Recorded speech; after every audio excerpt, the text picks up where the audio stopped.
Hello friends, कल मैं कुछ सस्पेंस थ्रिलर मूवीज़ देख रहा था और फिर मुझे पता लगा कि इन सभी मूवीज़ में कुछ ऐसे फॉर्मेट्स फॉलो किए जा रहे हैं जो कि लगभग हर फिल्म में कॉमन है। अल्फ्रेड हिचकॉक से लेकर क्रिस्टोफर नोलन तक हर कोई इसी रूल को फॉलो करता आया है ताकि वह अपने सीन को और भी ज़्यादा मिस्टीरियस और अच्छा बना सके। पर सबसे पहले मैं आपको ये बता दूँ, सस्पेंस थ्रिलर या फिर मिस्ट्री जॉनरा की फिल्मों में जितना योगदान विजुअलाइजिंग यानी जो देखते उसमें होता है, उतना ही ज़्यादा योगदान उसके म्यूजिक में भी होता है। सस्पेंस थ्रिलर या फिर हॉरर जॉनरा की फिल्मों में सबसे ज़्यादा योगदान म्यूजिक का ही होता है। खैर, ये वीडियो थोड़ी सी बड़ी होने वाली है क्योंकि ये सारे फॉर्मेट समझाने में मुझे थोड़ी सी देरी लगेगी, लेकिन मैंने इसे और आसान करने के लिए कुछ कहानियों का सहारा लिया है। मतलब कहानी तो एक ही है, लेकिन मैं उन्हें अलग अलग पैटर्न से सुनाऊंगा, जिन पैटर्न का यूज़ अलग अलग डायरेक्टर्स करते हैं। तो फिर शुरू हो जाइए सस्पेंस थ्रिलर राइड के लिए। और हाँ, हमारी आपसे एक रिक्वेस्ट है कि आपको अगर हमारी वीडियो पसंद आती है तो प्लीज़ लाइक करें।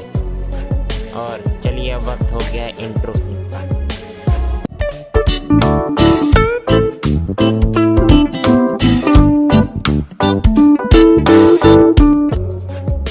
जो सबसे पहले क्रिस्टोफर नोलन की फिल्मों में किया जाता है वो होता है लीड कैरेक्टर और सिचुएशन को बिल्कुल अचानक से ही दिखा देना। हाँ, जैसे कि आप समझ सकते हैं कि दो कैरेक्टर हैं, मैटी और जॉर्ज। वह दोनों आपस में गार्डन में घूम रहे हैं, तभी पुलिस की जीप आती है और उनमें से जॉर्ज को उठा लेती है और वो ये कहती है कि उसको इसलिए पकड़ा गया है क्योंकि उसने शायद ही मिस्टर विंस्टन का खून किया है, क्योंकि वह उसका एक कॉम्पिटिटर है और उसने कई बार उन्हें धमकी भी दी है मारने की। तो इसलिए मिस्टर विंस्टन का मर्डर का सबसे पहला शक जॉर्ज पर ही जाता है और उससे पुलिस बहुत ही बुरी तरीके से पूछताछ कर रही होती है। और जॉर्ज बस बार बार यही कह रहा होता है कि मैंने किसी को भी नहीं मारा है, मैंने किसी भी मिस्टर विंस्टन को नहीं मारा है। और यहीं से अभी हमारी कहानी खत्म हो जाती है। अब अगर आपने ध्यान दिया हो तो क्रिस्टोफर नोलन भी अपनी अक्सर फिल्मों में ऐसा ही करते हैं। वह मेन लीड को और उनकी सिचुएशंस को या फिर उनके प्रॉब्लम्स को बिल्कुल अचानक से ही दिखाते हैं, ना ही कोई सस्पेंस रखे। जबकि साउथ की फिल्मों में या फिर बॉलीवुड की फिल्मों में ऐसा नहीं होता। साउथ की या फिर बॉलीवुड की फिल्मों में मेन लीड को बिल्कुल ही अलग तरीके से दिखाया जाता है, जैसे कि वही फिल्मों में सबसे ज़्यादा खास हो। लेकिन क्रिस्टोफर नोलन मानते हैं कि उनकी फिल्मों में हर कोई खास ही होता है। तो बढ़ते हैं अगले नंबर की तरफ। Long lasting suspense. इसका मतलब एक ऐसा सीन क्रिएट करना जिसमें इतना सस्पेंस हो कि ऑडियंस को बाहर का रास्ता देखने की भी फुर्सत ना मिले। जैसे कि हमारे आगे की कहानी में ये होता है कि वह पुलिस इंस्पेक्टर उन्हें बताता है कि मिस्टर विंस्टन का कत्ल बहुत ही बुरी तरीके से किया गया है, उनके पूरे चेहरे को दाग दाग कर दिया गया है। इसके अलावा उनके घर से काफ़ी छोटी मोटी चीज़ें भी गायब हैं, जिसकी उनके कुछ कपड़े। अब ये सीन ये काम करेगा कि ये ऑडियंस को बिल्कुल पकड़े रखेगा। इसके अलावा पुलिस इंस्पेक्टर भी जानना चाहता है कि आखिर उसका कत्ल किस तरीके से किया गया, और दोनों ही, यहाँ तक कि सस्पेक्ट और पुलिस इंस्पेक्टर दोनों ही बहुत गुस्से में हैं। तो अगले नंबर की तरफ बढ़ते हैं, टू स्टार्ट फ्लैशबैक।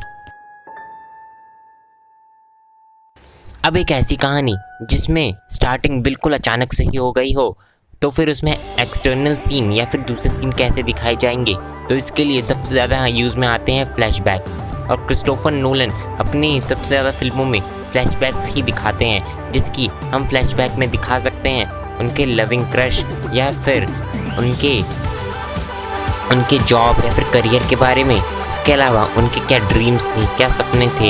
इसके अलावा हम ये भी दिखा सकते हैं कि उनकी क्या डार्क साइड थी और वह किन गैंगस्टर्स वगैरह से मिले हुए थे। और क्रिस्टोफर नोलन ये सब करने में एकदम माहिर हैं। वह उनकी सबसे ज़्यादा फिल्मों में या तो फ्लैशबैक ही चलता रहता है या फिर उनकी फिल्मों में बीच बीच में फ्लैशबैक हमें देखने को मिलता है। और अगला है इमोशंस, गोल्स और पैशंस। जी हाँ, अगर मेन लीड का कोई पैशन या फिर गोल ही ना हो तो फिर हम उससे इमोशनली कनेक्टेड नहीं रह पाते हैं।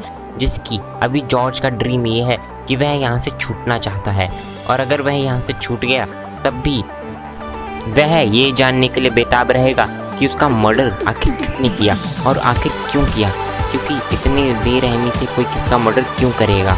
तो बढ़ते हैं अगले नंबर की तरफ, हाई टेंशन। जी हाँ, अब इस सीन में हम कैरेक्टर को बिल्कुल ही हाई टेंशन में दिखाते हैं। जिसकी मेन लीड सोचती है कि अब वह इस परिस्थिति से आखिर कैसे निकलेगा, और अगर वह निकल भी गया तब भी उसका पूरा करियर ही बर्बाद हो जाएगा, क्योंकि अब उस पर कोई भरोसा नहीं करेगा। इसके अलावा उस पर भरोसा करने से पहले कोई भी 100-200 बार तो सोचेगा ही सोचेगा। और साथ ही उसके ऊपर एक पुलिस केस भी हो चुका है। तो इस सीन में हम कैरेक्टर को बिल्कुल ही टेंशन में दिखाते हैं, उन्हें बिल्कुल ही कमज़ोर दिखाते हैं, जिससे कि मीडिया या फिर ऑडियंस उससे कनेक्ट हो पाए। तो चलिए बढ़ते हैं अब अगले नंबर की तरफ। द कंक्लूजन ऐसा होना चाहिए जो कि पूरी ऑडियंस को चौंका कर रख दे। साथ ही उसमें सारे पॉइंट्स मिलने चाहिए जिसके मिस्टर विंस्टन का किसी ने कत्ल किया ही नहीं था।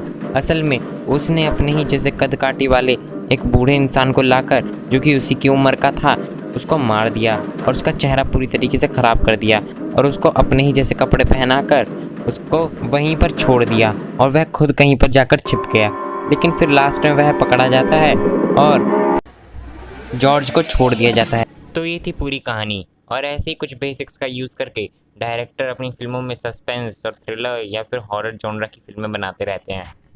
और आपसे एक रिक्वेस्ट है, अगर आपको हमारी वीडियोस थोड़ी सी पसंद आती हैं तो प्लीज़ इन्हें लाइक और सब्सक्राइब करते ताकि आपको हमारी अपडेट मिलती रहे। तो तब तक